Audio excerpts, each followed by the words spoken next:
All right. This ain't just a show. This is a platform. Veteran built, battle tested. Welcome to the MisFitNation. Yeah!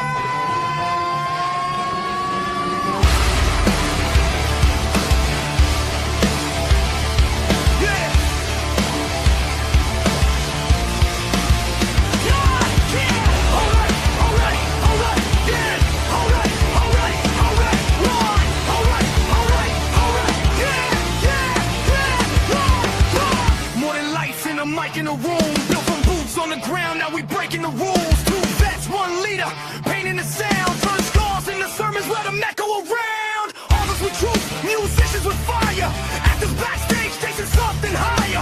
Entrepreneurs bleeding just to get ahead. If you fought for your dream, yeah, you are what you said. If they told you no, if you still came back, if you fell to your knees but you stayed on track, this is your voice, this is your flame. Say it loud, remember the name. No salvation, just elevation. We rise again. From the fight to the end. We are the MisFitNation. No damn labels, no damn cages.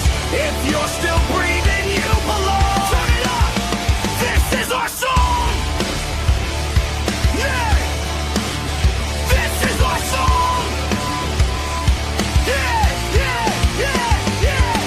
Veterans standing with ghosts in the chest. First responders running in while the world second guess. Gold star names carved deep in the soul. Your story ain't over, we carry the whole. Coaches teaching mindset, breaking the chains, turning Billy alive into owning the pain. Truth over polish, scars on display. If it's real, let it bleed. That's the MisFit way. If it's heavy right now, and the dark feels cold. If it's heavy right now, and the dark feels cold. If it's heavy right now, and the dark feels cold. It's stop right now. We're the more than you know. Don't walk alone. Veterans press one, bring it home. Don't trade forever for tonight. You're still needed in this fight. We are the MisFitNation, built from scars and dedication. We rise again. From the fight to the end. We are the MisFitNation. Every voice is vindication. From the silence to the scream, we're strong. Welcome home, you belong. You belong. You belong. Oh wait, you. Oh wait,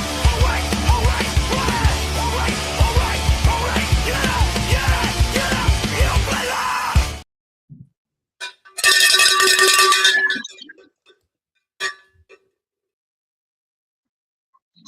Good evening, MisFit Nation, and welcome to the Sunday after dinner show. I am Jake from the Tuesday crew. You will notice the boss is out this evening, so I'm running solo. So hey, let's get this thing started. Again, welcome back to the MisFit Nation, where we share powerful stories of service, resilience, leadership, and the courage to keep moving forward when life puts you to the test. Today's guest knows that kind of courage firsthand. Caressa Bell is a U.S. Army Gulf War veteran, former healthcare executive, executive strategist, keynote speaker, and author of Manufactured Fearlessness. Her journey has taken her from deploying as a young soldier and single mother to leading major transformation initiatives inside of one of the nation's largest healthcare organizations, and ultimately stepping away from corporate America to build a leadership advisory firm of her own. But what makes her story so powerful is the philosophy she carries with her. Fearlessness isn't something that you're born with. It's something that you manufacture every time you choose courage before confidence. And that's exactly what we're diving into today. We'll talk about what it means to lead when the path isn't clear, how to make courageous decisions before you feel ready, and what military service taught Caressa about leadership and how we can build organizations where people and performance strive together. So whether you're leading a team, building a business, navigating major life transition, or standing in a crossroads wondering what your next move should be, this is a conversation you do not want to miss. So, MisFit Nation, you know what to do. Get in there, light up that chat, Share this show with a veteran, survivor, or someone who needs a little extra strength tonight. And get your questions ready. Throw them up in the chat because this conversation is going to go places. So, help me welcome U.S. Army veteran, author, and leadership strategist, Caressa Bell. Hey, how are you, MisFitNation? I am good, Caressa. How are you doing this evening? I'm doing wonderful. So grateful to be here with you today. Thank you for having me. We're grateful to have you. We're grateful to have you. And hey, we're going to kick this thing off right now. I gave about a nickel's worth of your bio. So you need to get on there and you need to give the Misfit Nation the other 95 cents. You start from wherever you want to start to how we ended up here today. Awesome. I actually am a girl from a really small town outside of the suburbs of Chicago and actually right outside of Great Lakes Naval Base. I grew up and went to graduated from North Chicago High School. So the naval experience, the military experience was always around me throughout my growing up in the years as I was as a young child. And so out of high school, I really knew the military was the best option for me. So much so that I signed up in my 11th grade. I signed up the summer of my 11th grade and left immediately after my birthday after I was a senior in high school. And so I haven't looked back since. I haven't lived home since. It's been quite the journey, but I went straight into the Army. And initially I joined up for the reserves. But I enjoyed my experience in basic training in AIT so much. And I really felt like this was the best college for me. And it caused me to sign up full time and go straight into the Army. And I haven't looked back ever since. So going from high school to the Army, I spent 10 years in the U.S. Army. And as you mentioned, part of my story within that 10 years is I had a child very young. Very blessed to have a young boy when I was in my first 4 years in the military. And I actually got called to duty, right? He was 4 months old and I was called to go to Gulf War. I had a week's notice and I had to lace up those bootstraps and make something of myself. So that whole manufacturing fearlessness, it really started in those earlier days. I didn't even have a name for what manufacturer fearlessness was. I just knew that it was my responsibility to show up to big things. And if I was going to show up to big things, I'm the type of person that's going to show up with my full self. So I had to build courage within. And so going from the military, spent, like I said, 10 years there, had 3 duty stations, duty station overseas in Landstuhl, Germany, which was amazing experience because as you know, that's where a lot of the overseas casualties usually come first time when they're, if they've been wounded, they'll come to Landstuhl Medical Center. And so serving as a healthcare administrator specialist there was really, really rewarding because I was able to see our troops who might have been injured overseas and provide them the care that they needed while they were going through combat training or whatever. And then I participated in some of the mass casualties like the African embassy bombing in Kenya and kind of helped be a part of that process. And after the military, I did my 10 years. I decided, I've been pretty successful on this journey, or at least what I would consider to be successful because I had, gotten NCO of the Year awards and had a lot of high accolades and was really highly regarded amongst my leadership within the military. I said, you know what? It's time to take this show on the road. Let's try corporate. That was a huge transition. And that transition was harder than I thought. But what it brought me was another 20 years of leadership opportunities to truly, truly lean into what it's like to manufacture fearlessness at every level. So right now I'm not doing it in a military space. I'm doing it in a space where I get to make the rules myself. And fearlessness was even the more in that space, right? Because you don't have a drill sergeant or regulation over you telling you what you must do. Yes. So today, as you mentioned, what I do now is I work with leaders, executives, high-performing individuals, C-suite leaders, and just anyone thriving in that leadership space to help them truly understand that you got to move even if you're afraid. And this is what it looks like to move when you are afraid. All right. Yeah. You if you don't move when you're afraid, it's just like if you're So, getting shot at or whatever. If make a decision, do something, and you can't. You can be afraid, but you have to overcome that fear and drive on. absolutely. And I love drive on because that was exactly our motto, right? Yeah. And the bullets coming flying, we start that training in basic training. That's where it started for me. 17 years old, I had to understand what it's like to react to somebody shooting bullets at you and to have a rapid response.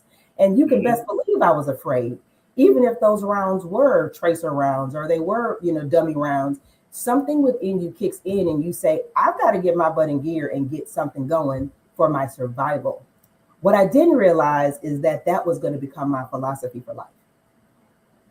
Yeah, and that's that that that can be shared with anybody about transition. You have to turn that into a philosophy, and like I said, we talk to a lot of veterans on this show, and it's like, and I'm going to ask you here in a minute just how exactly that you did that transition to corporate life, because you're taking off the uniform. That was my hardest part about getting out of the military, was figuring out what I was going to wear to work. Yeah.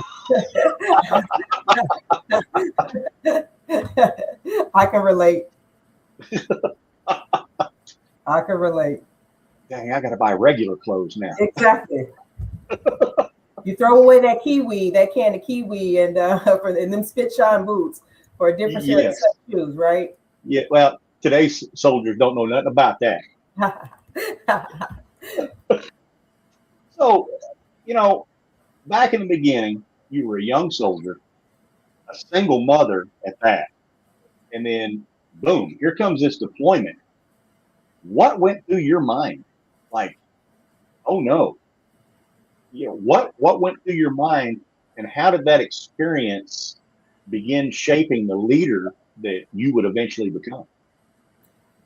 Whoa, yeah. What went through my mind was a lot of things. First, it was definitely fear. Like, oh my gosh, I knew that this was a possibility. I never knew that it would happen, right? Because you hear the stories, but you just don't always think that it'll happen to you, especially not in that rapid time frame. So there was fear, but there was also calmness. And the Hmm. calmness was because I was going with trained professionals who I knew I was comfortable with putting my life on the line with them, and they were comfortable putting their life on the line with me because we trained together each and every day to prepare for that notice for when we would be called. The hardest part was leaving my son. The hardest part was leaving him and not knowing if I would ever come back. But when I had to process and rationalize what I was doing and where I was going, it was important for me to make sure that he was secure and put into a safe space where I knew I could go focus on fighting for my country, and then also too looking side by side at my comrades, knowing who I was going to do it with. It gave me a little bit of comfort, but I will tell you, I was probably afraid each and every day that journey that I was on that journey until I came home and landed in that airstrip at Fort Hood and was back home with my child. I was afraid every day. And and what year was this? 1996. Okay, so you couldn't get on FaceTime Oh, and see no and, and, FaceTime. and see your, you had to make a videotape if you had that capability, drop it in the mail, send it home, and then whoever was there with your son would have to, and you'd have to wait You have to two, wait. 3 weeks, maybe a month to get that tape back.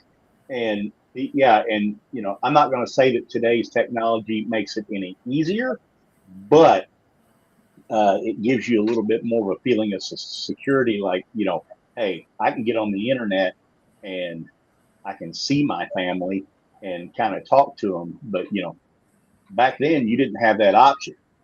You did not have that option back then. I'm going to tell you, the option that we had was the legal paper, that yellow piece of paper, and a skill set pen, which was government issue. That was what we were to war with, and that was your communication. That was your Facebook, your Instagram, and your TikTok, all wrapped in one.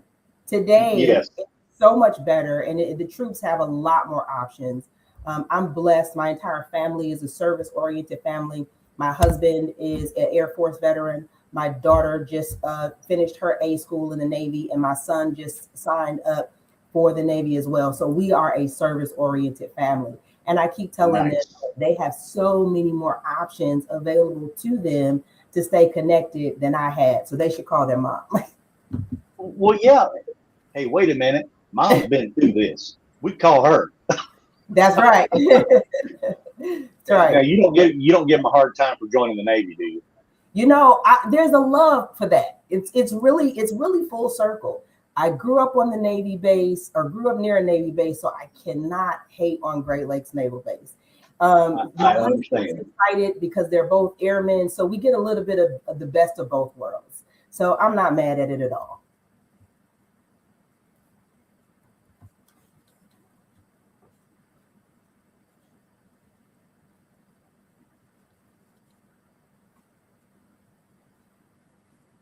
All right, we'll ask an audience question. Okay, I think we're back.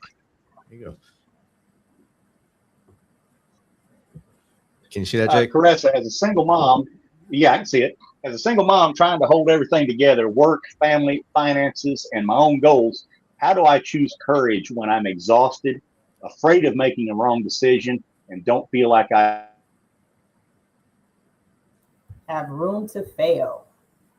Yeah, I think this is a great one, right? Because what I'll say is that the fear never goes away. It's the conversation you have with yourself when you have the fear that allows you to get on the other side of it.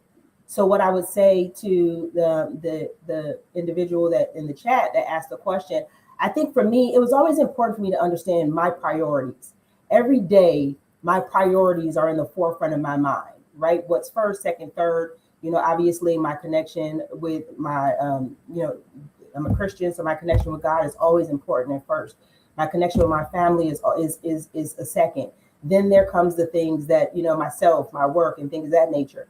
When I am in a situation where I've got several things happening at once, the first thing I need to do is breathe and understand what is the most important thing in the moment that needs the attention. Because not everything will. But everything will be masked as if it is the most important thing, right? And then also too, sometimes, at least for me in my life, I found that when I do have a lot of competing things in front of me, I tend to want to go to the stuff that's easier for me to solve because I feel like I could be more productive in that space rather than going to something that might be more of a higher priority. And I've had to learn to really think about what's going to be the biggest return for investment, what's going to be the biggest place for me to spend my time. So it's kind of like slaying the giants first.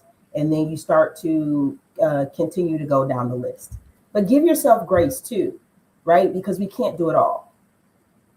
I hope that helps. Yes, Caressa, I think that helps Nina out a lot. Nina is a big fan of the show. And of course, she is a single mom. So she's doing it on her own. She has a great little 8-year-old on her hands that keeps her going, keeps her on her toes, and keeps us all on our toes. So any advice that you can give her is great for her and, of course, for her path forward. Keep going, Nina, is what I'd say to you. Focus on where you want to be, especially where you're getting to. Think 2 moves ahead in terms of where you need to be in life. And right now with the 8-year-old son, and I'm not sure if they said you were a single parent as well, there's a lot there that you will be juggling.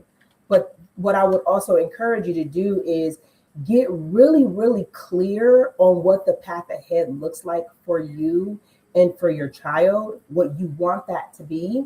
And then ensure that the activities that you're doing each and every day line up with where that's going, right? Because so often we become distracted by the shiny object, and I'm so guilty of that. We become distracted by the shiny object or the potential for something to be that we really miss and lose sight of where we're supposed to grind it out. Oh, definitely. That's the best way to do it too. And sometimes just taking that step back and looking at the big picture. The big picture Oh, is that's where we all kind of get lost is the big picture. Kind of get hyper focused on, hey, I got to fix this thing right now. yes. That ankle biter, yeah, it's going to hurt for a little bit, but you have to really open that aperture and say, hey, look, I need to get this done for both of us, for me and you, to make it through this next hurdle, this next obstacle in life. Because there's always going to be an obstacle in life. Everything's not perfect. Life is not a cookie cutter, and you have to keep pushing forward. And you learned that from that first call saying, hey, I got to be deployed. What do I do now? What do I do with my hands now? Now I can't control everything at home because I'm not there. What do I do next? And that's the problem. A lot of people fall into that problem where they think they can control everything. You can't. You got to be able to make things better as you go and learn from that little mistake. Very true. And give yourself grace along the way. Pat yourself on the back for doing it afraid. That's the one thing I will tell you. Celebrate yourself even when you do it afraid, even if it's messy, even if you don't get the outcome you want. It's a rep. Kobe Bryant did not make every shot he put up, but he put up enough shots that once he needed to make every of those shots, they started to fall.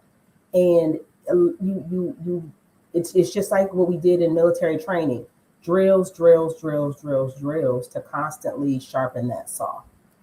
100%. I love the Kobe Bryant reference. I always use Wayne Gretzky as well. Wayne Gretzky always said, you miss 100% of the shots you don't take. You don't take, exactly. Don't take a shot, you're going to miss it. Nina did send a follow-up question. You said, think 2 steps ahead, but how do I make sure I am not fully stuck in the possibilities and also focusing on now? Moving. That's how you make sure you're not stuck on possibilities, right? Because at some point, once you lay it out and you say, look, this is where we're going. This is what's in front of me. And this is what it looks like. Then you start to say, okay, well, these are the options. Pick an option and get going. Sitting around ruminating over it, pontificating it, waiting for for it to just automatically turn green and all of the lights to look like they line up. That moment never comes. That moment comes when you start to move. So I always say move. And then if you have to pivot, be really great at pivoting. Know your backup plan in the back of your head. And that is what keeps me so focused, right, on my goals. Because if I say, hey, I want to achieve this particular outcome by this time frame, and then I just jump into, what I need to do to start achieving that. If I'm not starting to see the progress that I feel I need to see, I've already got other options lined up in the back of my head that says, okay, I need to pivot to this or to pivot to that. So I would say, make sure you're moving first and foremost. Have markers along the way that allows you to understand if you're making progress in the movement that you said you're doing now. And if you aren't making the right progress, pivot. Great advice there. And I don't know if you've seen, I know in Green Room, you said you watched a couple of our shows and seen the flow, but we always talk about stacking victories here. And every day, I tell people all the time, when you have a day start, you're going to have things that go right. You're going to, like for us, we're getting up there in age. Getting out of bed is awesome. That's a great win. You're on this side of the dirt. You're doing great. Brush your teeth, make your bed. Count those little victories. Something will go wrong. You might spill that cup of coffee. You might, maybe someone will tap you at a red light. Maybe something will go wrong that you didn't plan. Learn from that and just keep going forward. Like you said, pivot and move forward. Learn from that little error and drive forward. Otherwise, you get stuck and it's like almost like quicksand. You keep thinking about what can go wrong, what's going to go wrong. How about start thinking about what's going to go right? Absolutely. Think about that side of life. Yes. I love it. Let's welcome Jake back to the show. There he is. Oh, man. What's Jake? Woo! Well, my internet pump that I have to keep running out here in the sticks must have went down for a little bit or something because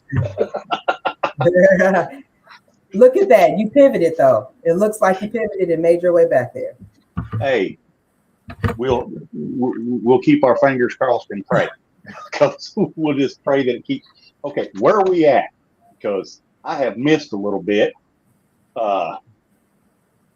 Oh, you missed a good talk about Kobe Bryant, Wayne Gretzky, and pivoting when things go wrong and stacking victories. And then we brought it all back together, and then you came in. Hey, We let okay. me play. Well, hey, since we talked about sports figures and everything for a little bit, let's talk about your book. Yes, the squirrels are back on the wheel. Thanks, Stephen. Okay, hold your book up again.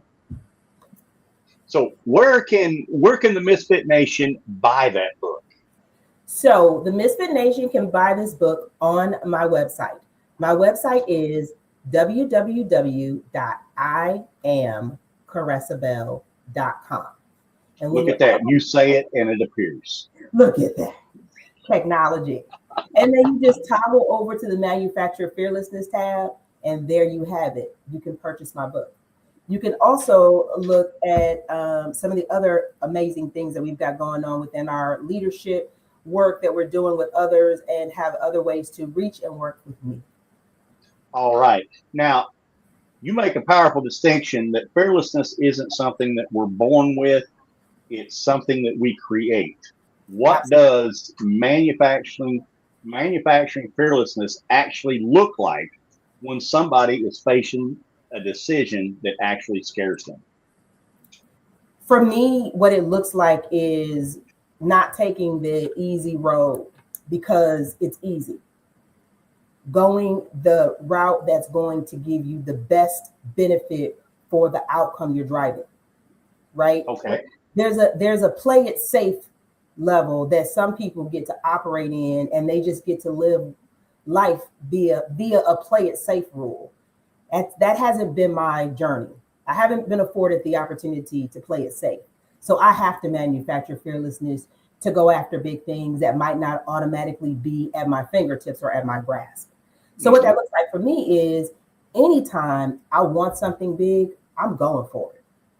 And then I have to tell myself, if you did that last week, that big thing last week, you can do this big thing today. And then I tell myself, you must do this big thing because you have children that you've been grooming for years to teach them how to be leaders, and they're watching you. So for me, it's a very important conversation from within. It's like, nope, girl, you don't get to play it safe. That's not your story. Your story is one who you are going to conquer and slay every dragon that comes your way. And in doing so, you're going to have to remember all of the dragons you've slayed thus far and know that it always works out. So fearlessness for me is just making sure that when that moment comes and I feel that nervousness in my body, I still move anyway. I have to take a step towards the fear.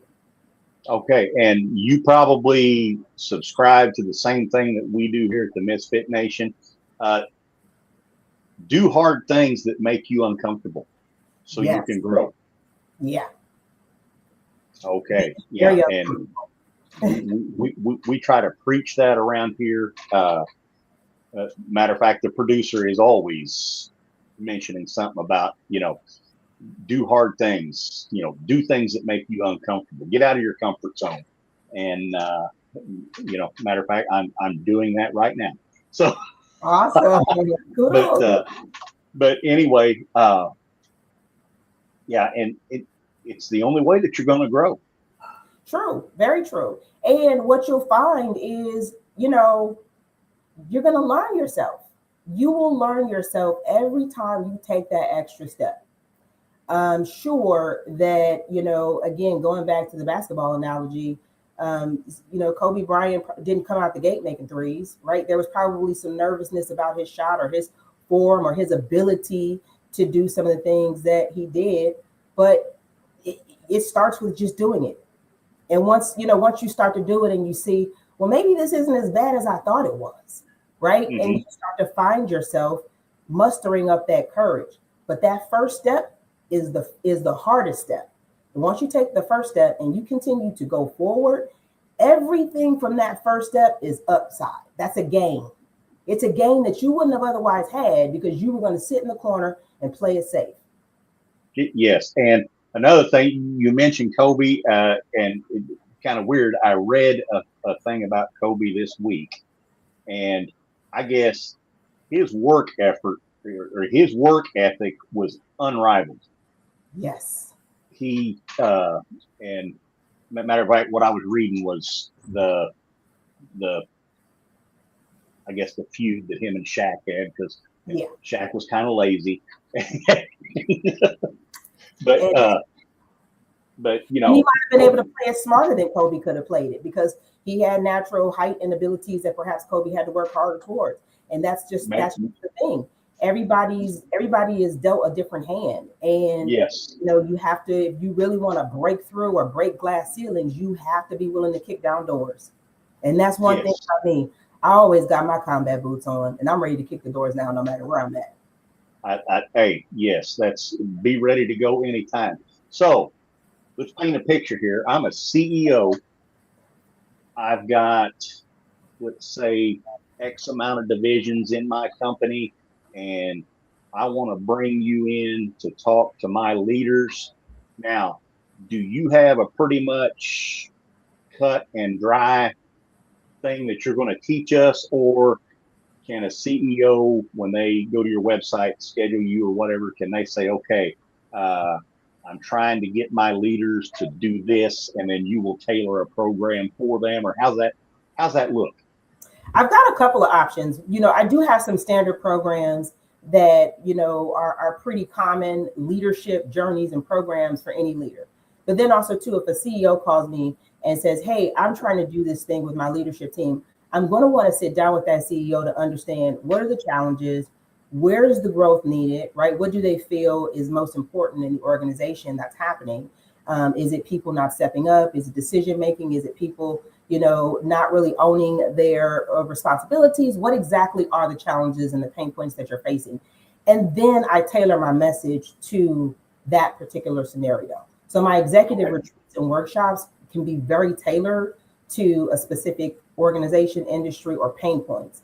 And then my one-on-one coaching, that's very, it starts off standard, but then it starts to branch out based on what individuals need. And there's a lot of different needs that I find that in professionals are having, especially right now in corporate America. Things are really, really turned upside down. And so people are trying to figure out, what does this mean for me? And they're afraid, right? They're afraid to make a step because they don't want to lose their job.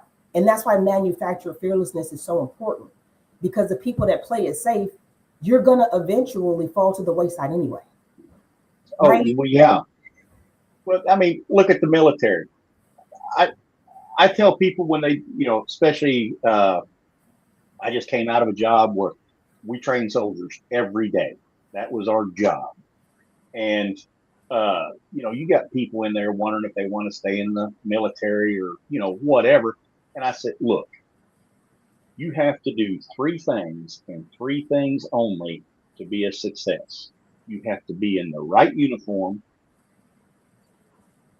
in the right place, at the right time.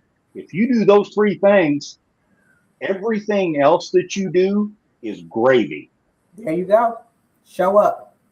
Show up, Show up. show up, show up, have your PT belt on, and you're good to go. Exactly. Exactly. Have your PC belt on. And I really think that that's how the military. It's just how the military taught us. It's like there were so many days where you would get called to duty or called into formation, especially if you're in a field unit. And I'm sure you know field unit versus hospital units. Because I was in the medical, I had field units and I had hospital units. So when I was in the field unit, your responsibility in that space was every day you showed up to train for war. Every single day you showed up to do drills and drills and drills in the event that something would happen. And the only responsibility you had in that moment was to show up with your full gear and be ready Yes. for what comes your way. And there's a certain amount of fire that lives with inside of me because of those days, right? Yes. And it'll never go away. No, I don't think it ever will. Anybody that has served for any amount of time at all, I do not think that, if they put their best foot forward when they was serving, I don't think that will ever leave them.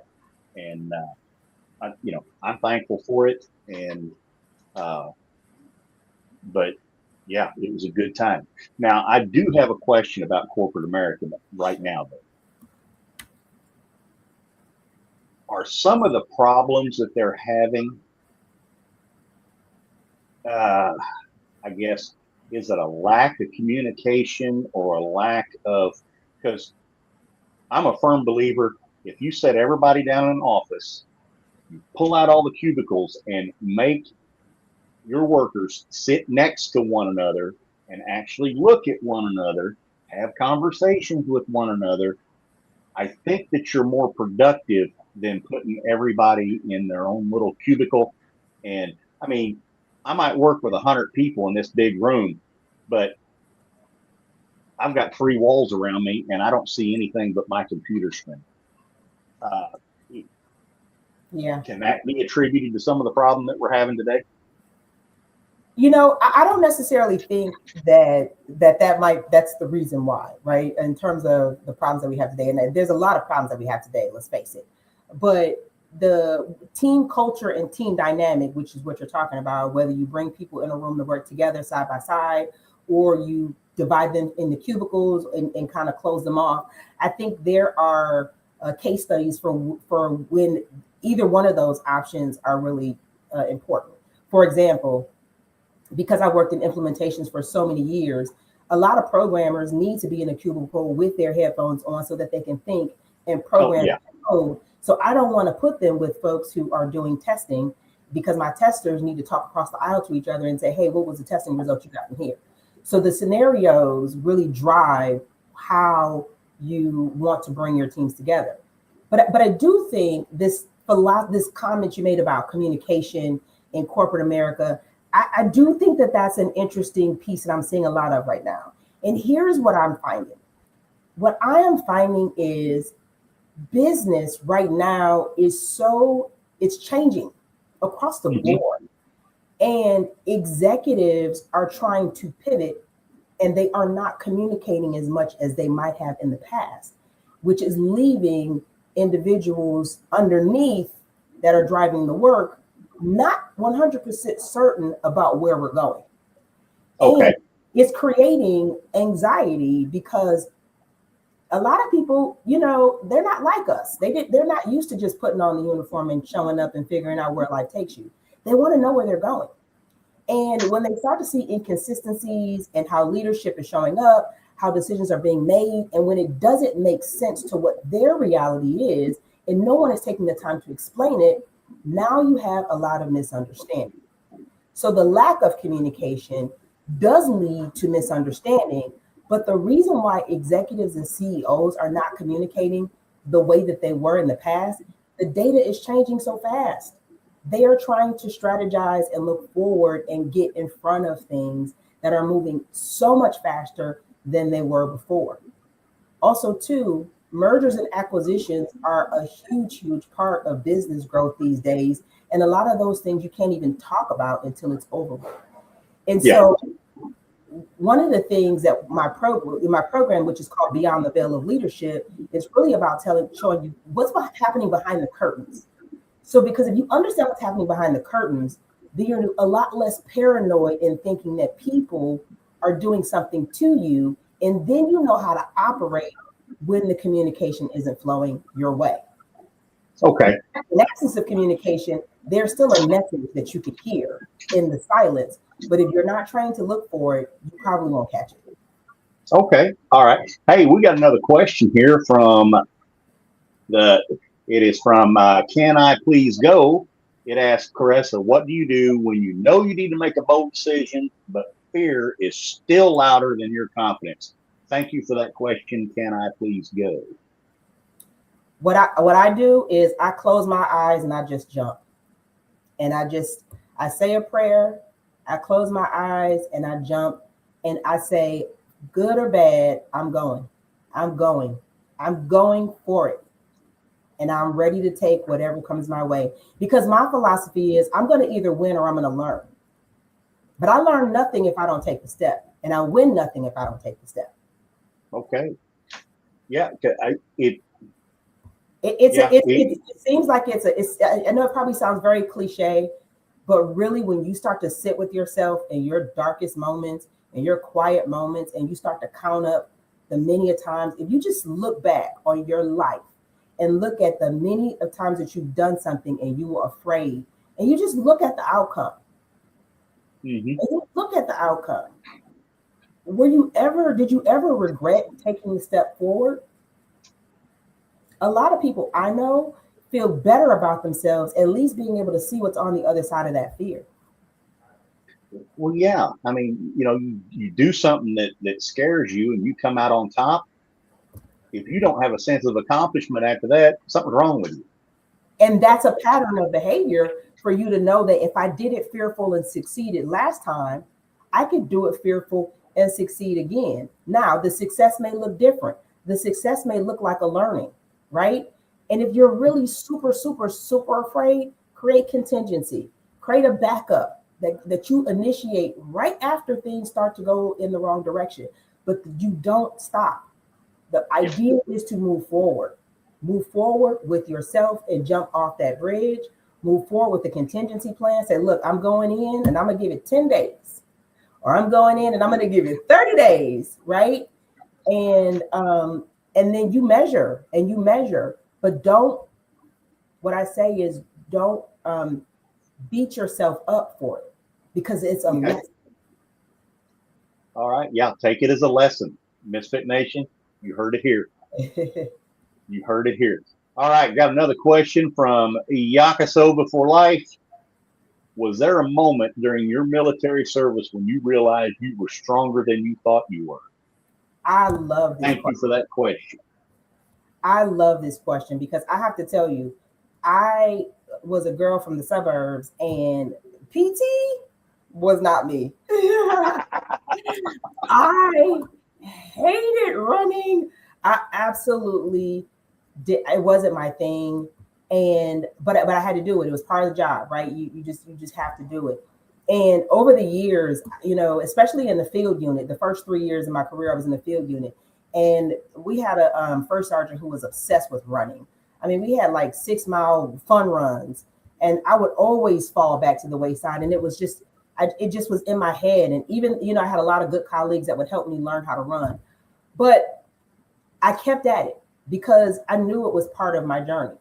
And I just continued to show up to that experience and continue to show up to the fact that this is part of what I need to do. One day, I didn't even realize how I got here when I got here. One day, I became so good at PT and running. I would run my 2-mile PT test and then go back and help other people run their 2-mile PT test. I don't know how I got there. Well, I do. But, I didn't see that for me. When I saw that, I said, wow, you went from a girl just completely sucking wind, never wanting to run, to being someone who not only could run and do your PT test, but then you're going and helping other people who may outrank you complete their PT test. That's when I knew I was that girl. Awesome. Yeah. And kudos to you for going out there after you was done and facing people and getting all that, because for us slow fat guys, that was a big help. I feel you on that. Hey, Misfit Nation showing up tonight. City Local Guides wants to know, what is one habit or mindset shift people can start using today to manufacture fearlessness in their own lives? I think one of the mindset shifts is you have to move, right? You have to move no matter what. And so knowing that you have to move no matter what is important.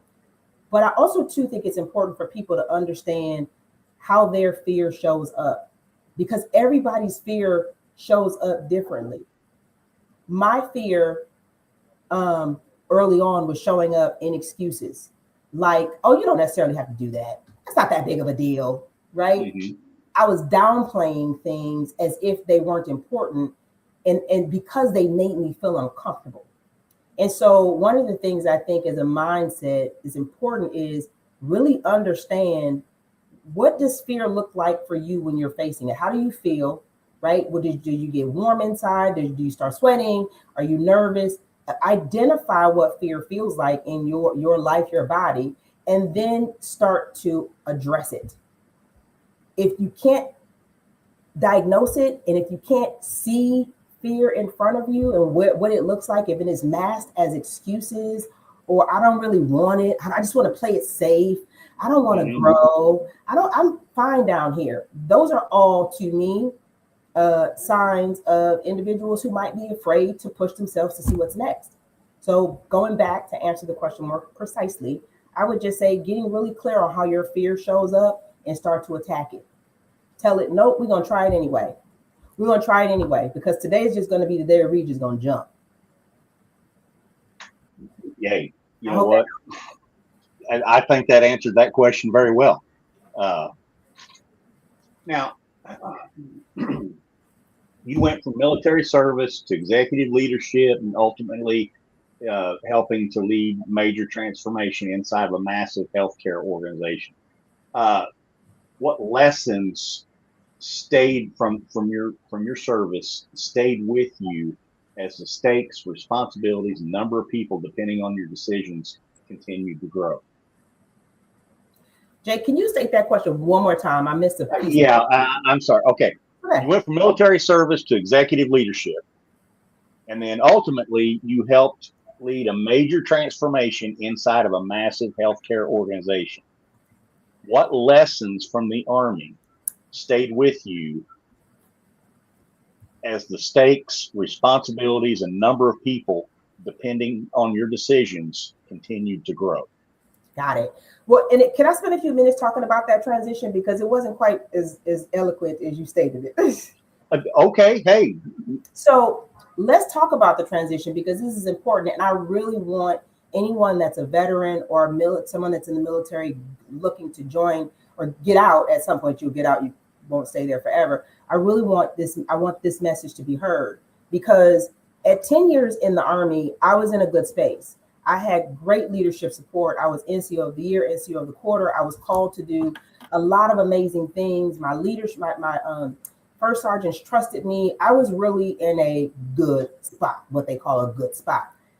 But I also was at a crossroad for myself. And I said, self, okay, you've done a really good job here, girl. Let me see what this looks like. You're either going to give 10 more years to the Army because you're at that 10-year mark, or you're going to flip the coin and you're going to go into corporate America and see what that looks like. And of course, we know I decided the corporate America journey. And it was a very humbling transition, is what I will tell you, because nobody cared about me being NCO of the year, NCO of the quarter, or NCO of the month.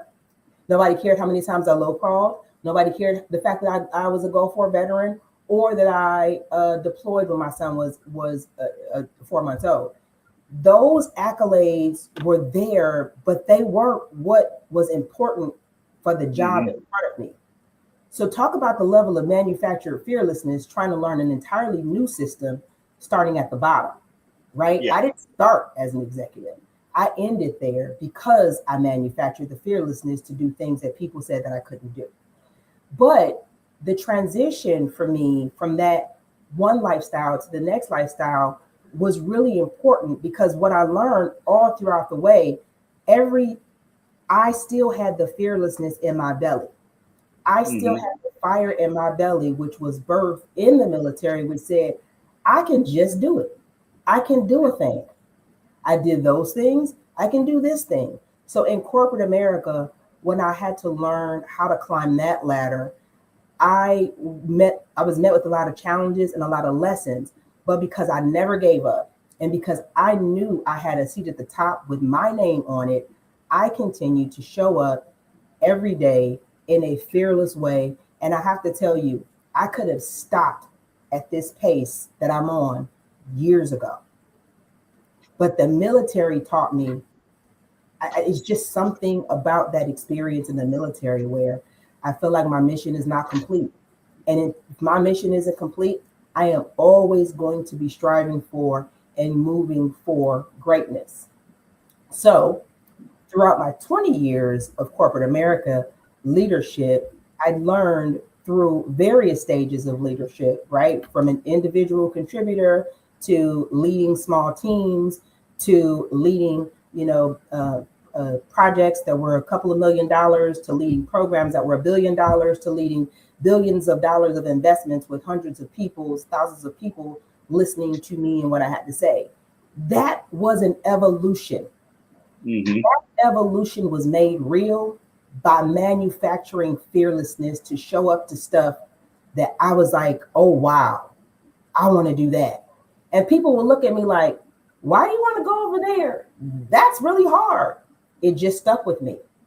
So I feel like, going back to your question, the things that brought me from my military experience that helped me with my executive experience is just the can-do spirit, the showing up, and the integrity of doing a good job.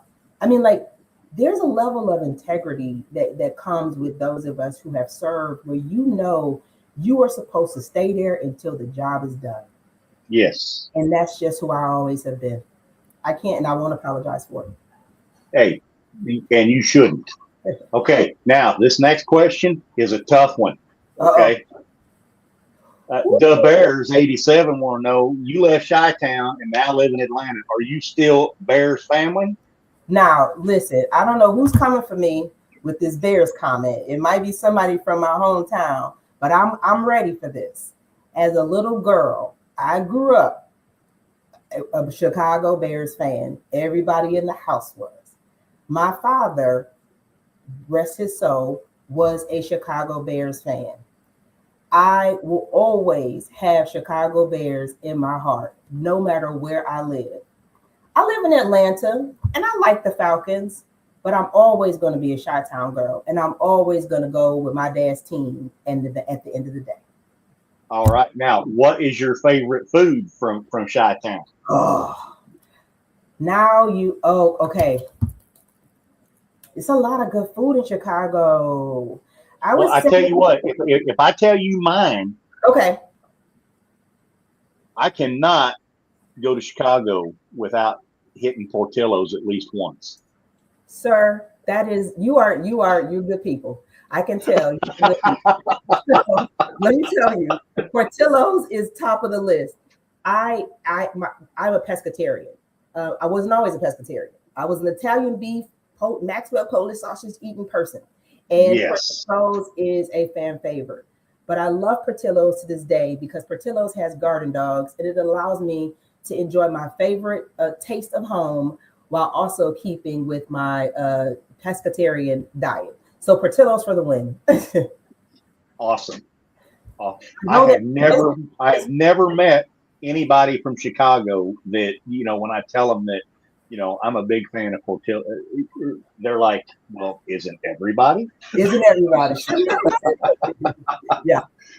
All right. We got another question here. And then from Caressa Bell wants to know how leaders can create high-performing teams without losing empathy, trust, and the human side of leadership?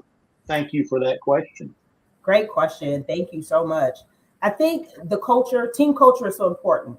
I work with a lot of leaders who are trying to improve the culture of their team and have their team show up and in a way that they need them to show up. But something about how they're going about it's not resonating with the actual team. And so I think when it comes to creating a high-performing team, the first thing I would do is just take inventory and understand what everyone's strengths and weaknesses are and what they bring to the table for the team.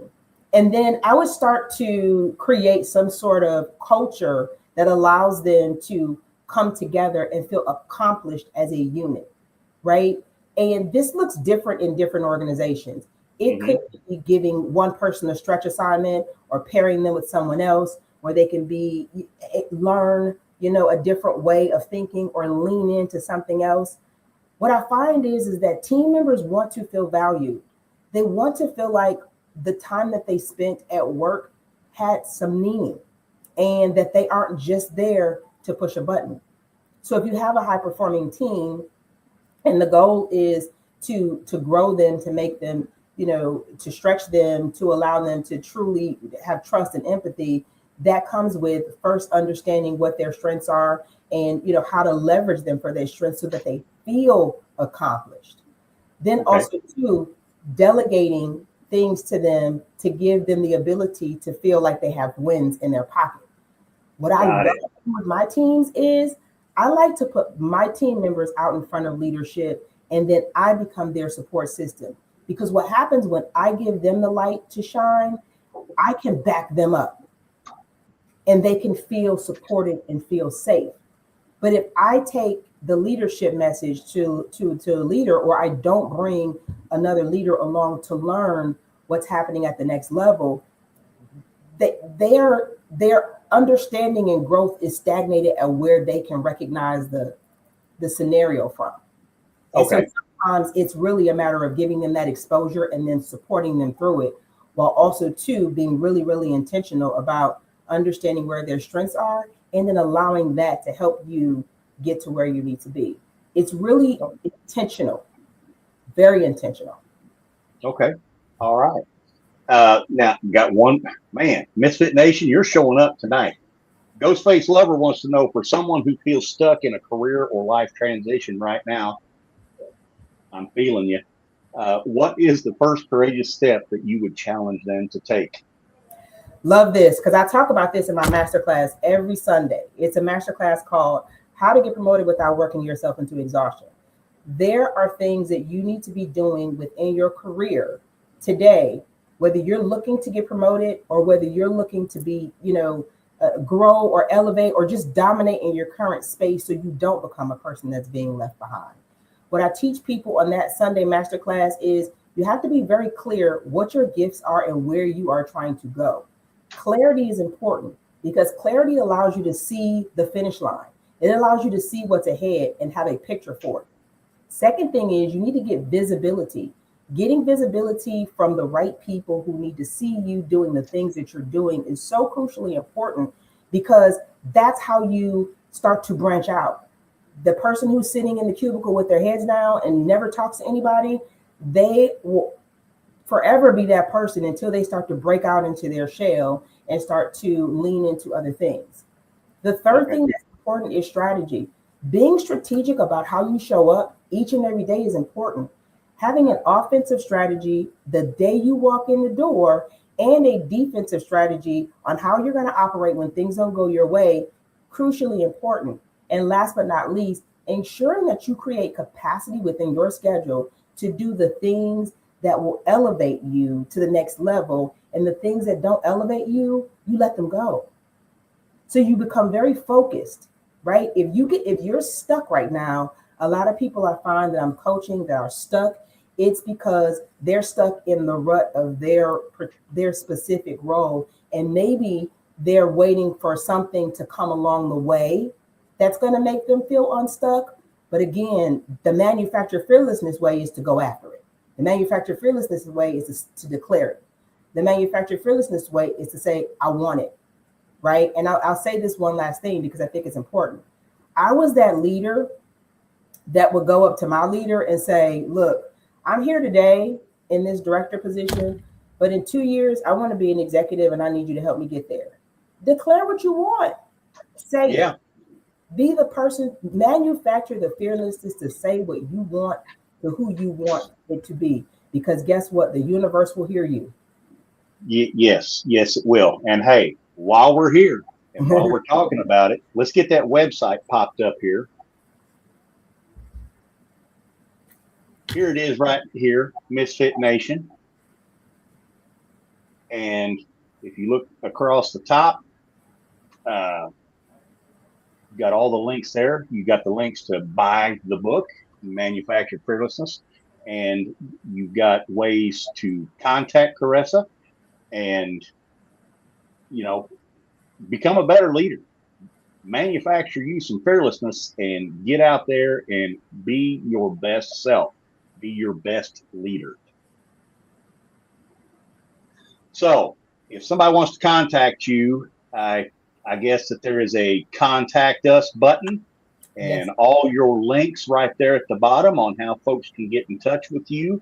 And learn from you. Absolutely. This is the best way. And one other thing, Jake, if I could just share, because we've talked so much about leadership strategists and me supporting leaders as they are becoming leaders. I also want to state that for any major organizations that are going through a transformation of technology, whether it's healthcare or otherwise, that's a sweet spot for me. One of my final programs that I led in business as an executive was I helped lead an effort where we merged 12 electronic medical records into 2 electronic medical records for the state of California, which was 36 hospitals, 487 clinics, millions and millions and millions of patient data, records, and roles.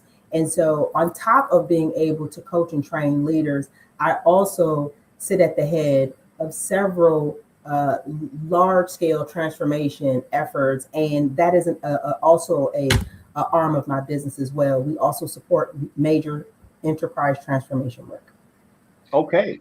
All right. Now, I have one final question for you. Yes, sir. Actually, I have two. I'm going to ask this one first, then I'll ask my next one. Let's shoot down the road 30 years. And people hear the name Caressa Bell. What do you hope they say about the way that you led, the people you impacted, and the legacy you left behind? I want them to say she was firm but fair. Always been.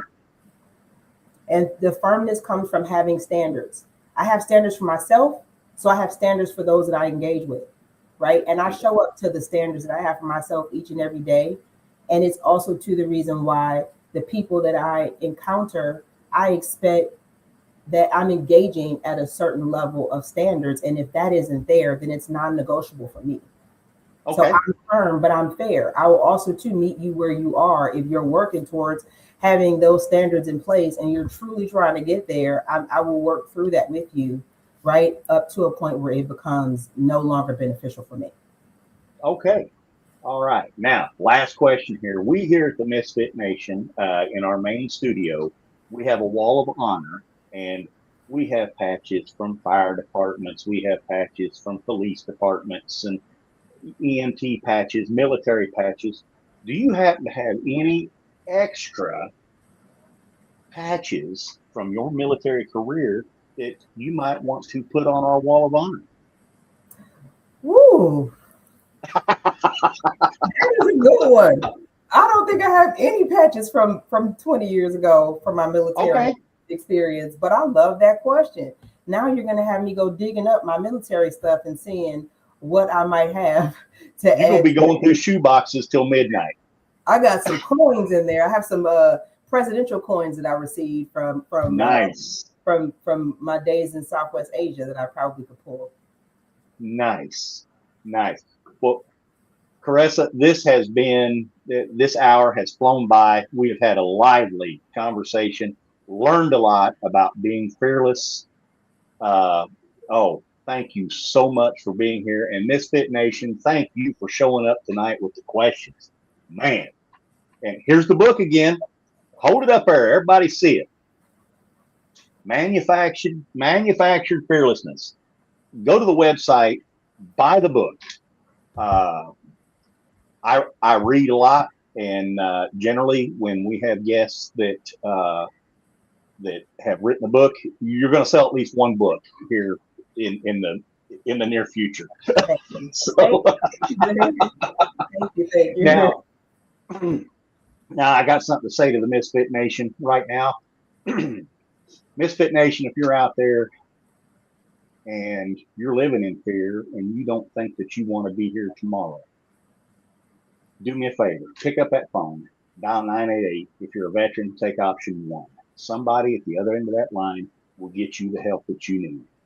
Because tomorrow is too beautiful of a day for you not to be in it.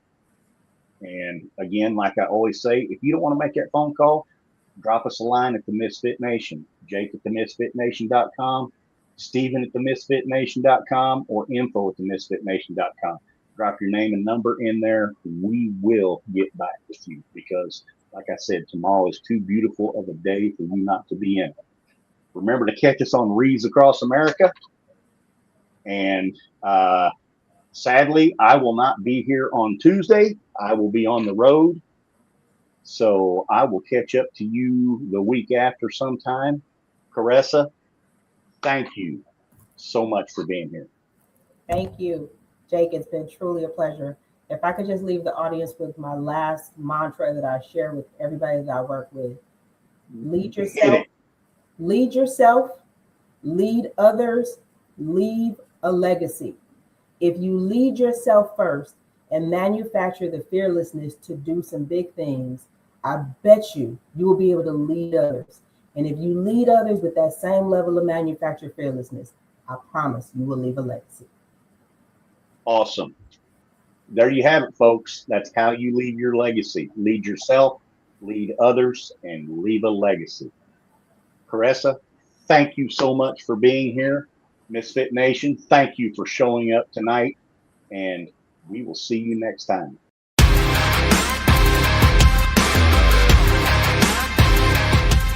Thanks for checking us out and being a part of the Misfit Nation show.